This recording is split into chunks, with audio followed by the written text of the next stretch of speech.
శ్రీ సాయినాథాయ నమః. శ్రీ సాయి సచ్చరిత్రము 8వ అధ్యాయము. మానవ జన్మ యొక్క ప్రాముఖ్యము. బాబా యొక్క భిక్షాటనము. బాయిజాబాయి యొక్క ఎనలేని సేవ. ముగ్గురి పడకా స్థలము. రహాతా నివాసి కుశాల్ చంద్. మానవ జన్మ యొక్క ప్రాముఖ్యము. ఈ అద్భుత విశ్వమందు భగవంతుడు కోటానుకోట్ల జీవులను సృష్టించి ఉన్నాడు. దేవ, యక్ష, గంధర్వాదులు, జంతు కీటకాదులు, మనుష్యులు మొదలగు వానిని సృష్టించను. స్వర్గము, నరకము, భూమి, మహాసముద్రము, ఆకాశమునందు నివసించు జీవకోటి అంతయు సృష్టించెను. వీరిలో ఎవరి పుణ్యం ఎక్కువగునో వారు స్వర్గమునకు పోయి వారి పుణ్యఫలమును అనుభవించిన పిమ్మట త్రోసివేయబడుదురు. ఎవరి పాపం ఎక్కువగునో వారు నరకమునకు పోదురు. అచ్చట వారు పాపములకు తగినట్లు బాధలను పొందెదరు. పాప పుణ్యములు సమానమగునప్పుడు భూమిపై మానవులుగా జన్మించి మోక్ష సాధనమునకై అవకాశము గాంచెదరు. వారి పాప పుణ్యములు నిష్క్రమించునప్పుడు వారికి మోక్షము కలుగును. వేయేల మోక్షము గాని పుట్టుక గాని వారు చేసుకొనిన కర్మపై ఆధారపడి ఉండును. మానవ శరీరము యొక్క ప్రత్యేక విలువ. జీవకోటి అంతటికి ఆహారము, నిద్ర, భయము, సంభోగము సామాన్యము. మానవునికి ఇది గాక మరొక ప్రజ్ఞ గలదు. అది ఏ జ్ఞానము. దీని సహాయముననే మానవుడు భగవత్ సాక్షాత్కారమును పొందగలడు. ఇంకే జన్మయందునో దీనికి అవకాశము లేదు. ఈ కారణము చేతనే దేవతలు సైతము మానవ జన్మను ఈర్ష్యతో చూచెదరు. వారు కూడా భూమిపై మానవ జన్మ ఎత్తి మోక్షము సాధించవలనని కోరెదరు. కొంతమంది మానవ జన్మము చాలా నీచమైనదనియు, చీము, రక్తము, మలములతో నిండి ఉండుననియు, తుదకు శిథిలమై రోగమునకు మరణమునకు కారణమగుననియు అందురు. కొంతవరకిది కూడా నిజమే. ఇన్ని లోపములున్నప్పటికీ మానవునకు జ్ఞానమును సంపాదించు శక్తి కలదు. శరీరముండుట చేతనే మానవుడు తన దేహము యొక్క జగత్తు యొక్క అనిత్యత్వమును గ్రహించి ఇంద్రియ సుఖముల పట్ల విరక్తి పొంది నిత్యానిత్య వివేకముతో కడకు భగవత్ సాక్షాత్కారమును పొందుచున్నాడు. శరీరము మలభూయిష్టమైనదని నిరాకరించినచో మోక్షమును సంపాదించు అవకాశమును పోగొట్టుకొనెదము. దేహమును ముద్దుగా పెంచి విషయ సుఖములకు మరిగినచో నరకమున పడెదము. ఉచిత మార్గమేమనా దేహమున శ్రద్ధ చేయకూడదు. దానిని లోలత్వముతో పోషింపనూకూడదు. తగు జాగ్రత్త మాత్రమే తీసుకొనవలెను. గుర్రపు రౌతు తన గమ్యస్థానము చేరు వరకు గుర్రమును ఎంత జాగ్రత్తతో చూచుకొనునో అంత జాగ్రత్త మాత్రమే తీసుకొనవలెను.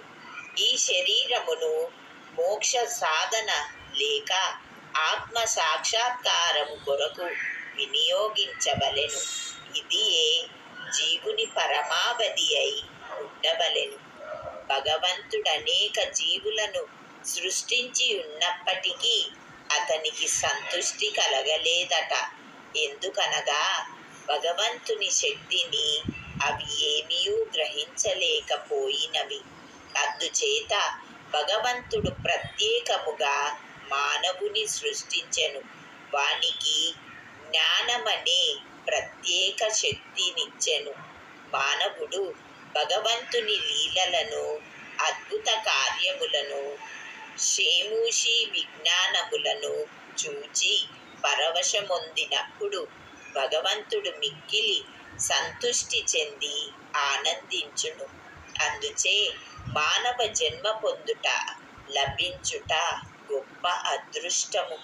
బ్రాహ్మణ జన్మ పొందుట అందులోనూ శ్రేష్టము.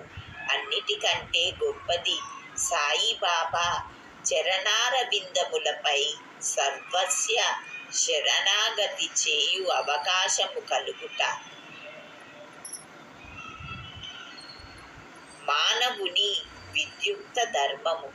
మానవ జన్మ విలువైనదనియు దానికెప్పటికైనను మరణము అనివార్యమనియు గ్రహించి మానవుడెల్లప్పుడూ జాగరకుడై ఉండి జీవిత పరమావధిని సాధించుటకై యత్నించవలయును.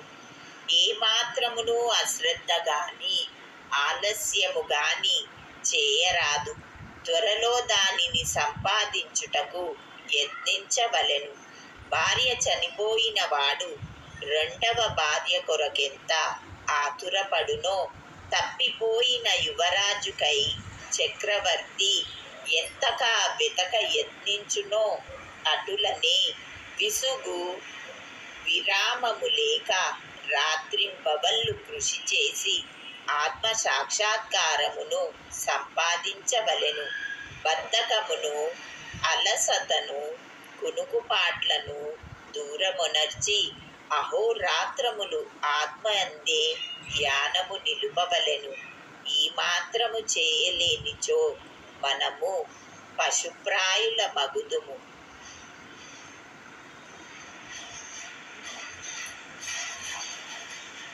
తక్షణ కర్తవ్యము. మన ధ్యేయము సత్వరము ఫలించు మార్గమేదనా వెంటనే భగవత్ సాక్షాత్కారము పొందిన సద్గురువు వద్దకేగుట. ఆధ్యాత్మికోపన్యాసములెన్ని వినినప్పటికీ పొందినట్టిదియు, ఆధ్యాత్మిక గ్రంథములెన్ని చదివినను తెలియనట్టిదియు నగు ఆత్మ సాక్షాత్కారము సద్గురువుల సాంగత్యముచే సులభముగా పొందవచ్చును. నక్షత్రములన్నీయూ కలిసి ఇవ్వలేని వెలుతురును సూర్యుడెట్లు ఇవ్వగలుగుచున్నాడో అట్లనే ఆధ్యాత్మికోపన్యాసములు, గ్రంథములు ఇవ్వలేని జ్ఞానమును సద్గురువు విప్పి చెప్పగలడు. వారి చర్యలు సామాన్య సంభాషణలే మనకు మౌన ప్రబోధములు. శాంతి, క్షమ, వైరాగ్యము, దానము, ధర్మము, మనోదేహములను స్వాధీనమందుంచుకొనుట, అహంకారము లేకుండుట మొదలగు శుభలక్షణములను వారి ఆచరణలో చూచి భక్తులు నేర్చుకొందురు. వారి పావన చరితములు భక్తుల మనములకు ప్రబోధము కలుగజేసి వారిని పారమార్థికముగా ఉద్ధరించును. సాయిబాబా అట్టి మహాపురుషుడు, సద్గురువు. బాబా సామాన్య ఫకీరు వలె సంచరించుచున్నప్పటికీ వారెప్పుడునూ ఆత్మానుసంధానమునందే నిమగ్నులగుచుండిరి. దైవభక్తి గల పవిత్ర హృదయులు వారికి సదా ప్రీతిపాత్రులు. వారు సుఖములకు ఉప్పొంగువారు కారు, కష్టముల వలన కృంగిపోవువారు కారు. రాజైనను నిరుపేదైనను వారికి సమానమే. తమ దృష్టి మాత్రమున ముష్టివాణిని చక్రవర్తిని చేయగల శక్తి ఉన్నప్పటికీ బాబా ఇంటింటికి తిరిగి భిక్షనెత్తేడివారు. వారి భిక్ష ఎట్టిదో చూతము. బాబా యొక్క భిక్షాటనము. షిరిడీ జనులు పుణ్యాత్ములు. ఎందుకనగా వారి ఇండ్ల ఎదుటనే గదా బాబా భిక్షుకుని వలె నిలచి అమ్మా, రొట్టె ముక్క పెట్టు అనుచు దానిని అందుకొనుటకు చేయి చాచేడివారు. చేత ఒక రేగు డబ్బా పట్టుకొని భుజానికి ఒక గుడ్డెజోల తగిలించుకొని భిక్షాటనకు పోయేడివారు. బాబా కొన్ని ఇండ్లకు మాత్రమే భిక్షకు పోయేడివారు. పులుసు, మజ్జిగ వంటి ద్రవ పదార్థములు, కూరలు మొదలగునవి రేగు డబ్బాలో పోసుకొనేడివారు. అన్నము, రొట్టెలు మొదలగునవి జోలలో వేయించుకొనేడివారు. బాబాకు రుచి అనునది లేదు. వారు జిహ్వను స్వాధీనమందుంచుకొనిరి కాన అన్ని పదార్థములను రేగు డబ్బాలోను జోలెలోను వేసుకొనేడివారు. అన్ని పదార్థములను ఒకేసారి కలిపివేసి భుజించి సంతుష్టి చెందేవారు. పదార్థముల రుచిని పాటించేవారు కాదు. వారి నాలుకకు రుచి అనునది లేనట్లే కనిపించుచుండెను. బాబా భిక్షకు ఒక పద్ధతి, కాల నియమము లేకుండెను. ఒక్కొక్క దినము కొన్ని ఇండ్ల వద్ద మాత్రమే భిక్ష చేసేడివారు. ఒక్కొక్కసారి 12 సార్లు కూడా భిక్షకు వెళ్ళేడివారు. భిక్షలో దొరికిన పదార్థములను అన్నింటినీ ఒక్క మట్టి పాత్రలో వేసేవారు. దానిని కుక్కలు, పిల్లులు, కాకులు విచ్చలవిడిగా తినుచుండేడివి. వాటిని తరిమేవారు కారు. మసీదు తుడిచి శుభ్రము చేయు స్త్రీ 10 నుంచి 12 రొట్టె ముక్కలను నిరాటంకముగా తీసుకొనుచుండేది. కుక్కలను, పిల్లులను కూడా కలలో సైతము అడ్డుపెట్టని వారు. ఆకలితోనున్న పేదలకు ఆహారమునకు అడ్డు చెప్పుదురా? ఫకీరు పదవియే నిజమైన మహారాజు పదవి అని, అదియే శాశ్వతమని, మామూలు సిరి సంపదలు క్షణభంగూరలని బాబా అనుచుండేడివారు. ఆ పావన చరితుని జీవితము వంటి జీవితమే గదా మిగుల ధన్యమైనది. మొదట షిరిడీ ప్రజలు బాబానొక పిచ్చి ఫకీరని భావించి అటులనే పిలిచేడివారు. భోజనోపాధికై, రొట్టె ముక్కలకై గ్రామములో భిక్షనెత్తి పొట్టపోసుకొనేడి పేద ఫకీరన్న ఎవరికి గౌరవమేమియుండును? కానీ ఈ ఫకీరు పరమ విశాల హృదయుడు, ఉదారుడు, ధనాపేక్ష లేశ మాత్రము లేని నిరాసక్తుడు. బాహ్య దృష్టికి వారు చెంచలునిగాను, స్థిరత్వము లేని వారుగను కనిపించినను లోన వారు స్థిర చిత్తులు. వారి చర్యలు అంతుపట్టనివి. ఆ కుగ్రామములో కూడా బాబాను ఒక గొప్ప మహాత్మునిగా గుర్తించి సేవించిన ధన్యజీవులు కొద్దిమంది గలరు. అట్టి వారిలోనొకరి వృత్తాంతమిక్కడ చెప్పబోవుచున్నాము. బాయిజాబాయి యొక్క ఎనలేని సేవ. తాత్యా కోతే పాటీలు తల్లి పేరు బాయిజాబాయి. ఆమె ప్రతిరోజు మధ్యాహ్నము తలపై ఒక గంపలో రొట్టె కూర పెట్టుకొని సమీపముననున్న చిట్టడవిలో ముండు పాదాలు లెక్క చేయక క్రోసులు కొద్ది దూరము నడచి ఆత్మ ధ్యానములో నిశ్చలముగా ఎక్కడో కూర్చుని ఉన్న బాబాను వెతకి పట్టుకొని భోజనము పెట్టుచుండెను. బాబాకు సాష్టాంగ నమస్కారము చేసి వారి ఎదుట విస్తరొకటి వేసి తాను తెచ్చిన రొట్టె, కూర మొదలగు భోజన పదార్థములను వడ్డించి కొసరి కొసరి వాటిని బాబాచే తినిపించుచుండెను. ఆమె భక్తి విశ్వాసములు అద్భుతమైనవి. ఎనలేని ఆమె సేవను బాబా చివరి వరకు మరువలేదు. ఆమె సేవకు తగినట్లు ఆమె పుత్రుడగు తాత్యా పాటీలును ఎంతో ఆదరించి ఉద్ధరించెను. ఆ తల్లి కొడుకులకు బాబా సాక్షాత్ భగవంతుడనే విశ్వాసముండెను.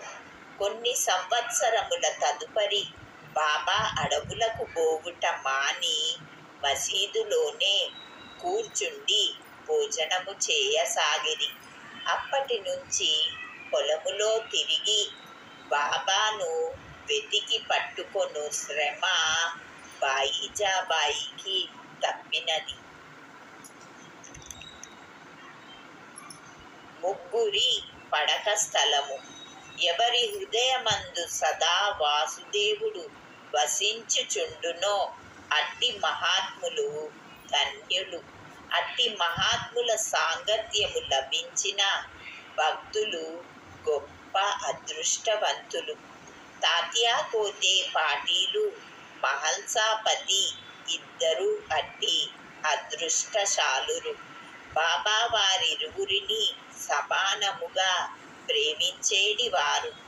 బాబా వారిరువురితో కలిసి మసీదులో తమ తలలను తూర్పు, పడమర, ఉత్తరముల వైపు చేసి మధ్యలో ఒకరి కాళ్ళు ఒకరికి తగులునట్లు పండుకొనేడివారు. ప్రక్కలు పరుచుకొని వానిపై చెతికిలబడి సగము రేయి వరకు ఏవేవో సంగతులు ముచ్చడించుకొనేడివారు. అందులో ఎవరికైనా నిద్ర వచ్చుచున్నట్టులా కాన్పించిన తక్కిన వారు వారిని మేల్కొల్పుచుండిరి. తాత్యా పండుకొని గుర్రు పెట్టినచో బాబా వానిని అటూనిటూ ఊపి వాని శిరస్సును గట్టిగా నొక్కుచుండెను. బాబా ఒక్కొక్కసారి మహల్సాపతిని అక్కున చేర్చుకొని అతని కాళ్ళు నొక్కి వీపు తోమేడివారు. ఈ విధముగా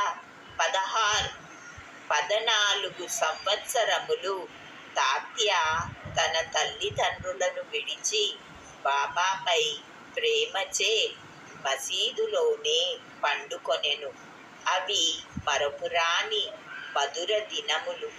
బాబా ప్రేమానురాగములు కొలువరానివి. వారి అనుగ్రహము ఇంతయని చెప్పుటకు అలవి కానిది.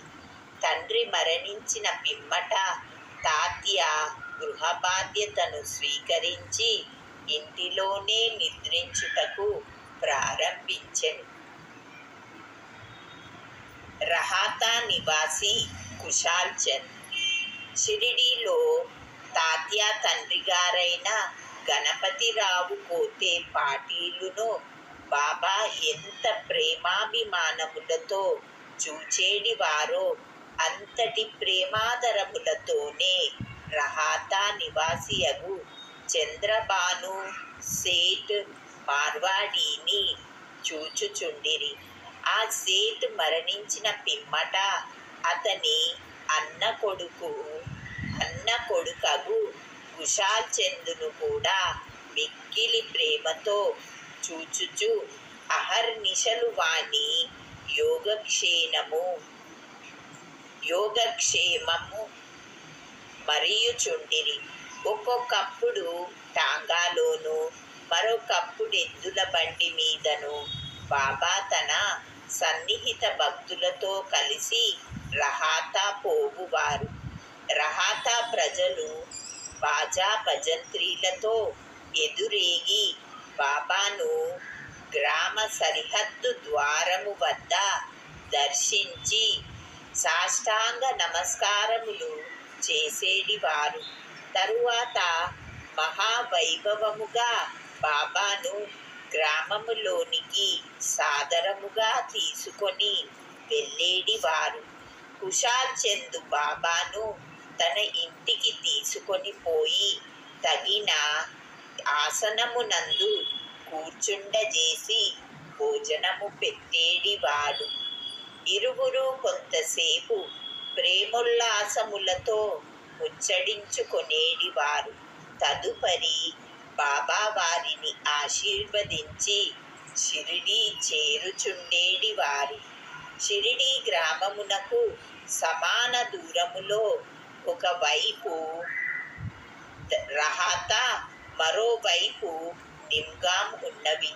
ఈ 2 గ్రామములు దాటి బాబా ఎన్నడూ ఎచ్చటికీ పోయియుండలేదు. వారెన్నడూ రైలు బండిలో ప్రయాణము చేసి ఎరుగరు. రైలు బండిని కనీసము చూచి కూడా ఉండలేదు. కానీ సర్వజ్ఞుడైన బాబాకు బండ్ల రాకపోకలు ఖచ్చితముగా తెలియచుండేటివి. బాబా వద్ద సెలవు పుచ్చుకొని వారి ఆజ్ఞానుసారము ప్రయాణము చేయు వారలకే కష్టములుండేటివి కావు. బాబా ఆదేశమునకు వ్యతిరేకముగా పోవు వారనేక కష్టముల పాలగుచుండిరి. అటువంటి కొన్ని సంఘటనలను మరికొన్ని ఇతర విషయములను రాబోవు అధ్యాయములో చెప్పెదను. 8వ అధ్యాయము సంపూర్ణము. సద్గురు శ్రీ సాయినాథార్పణమస్తు. శుభం భవతు.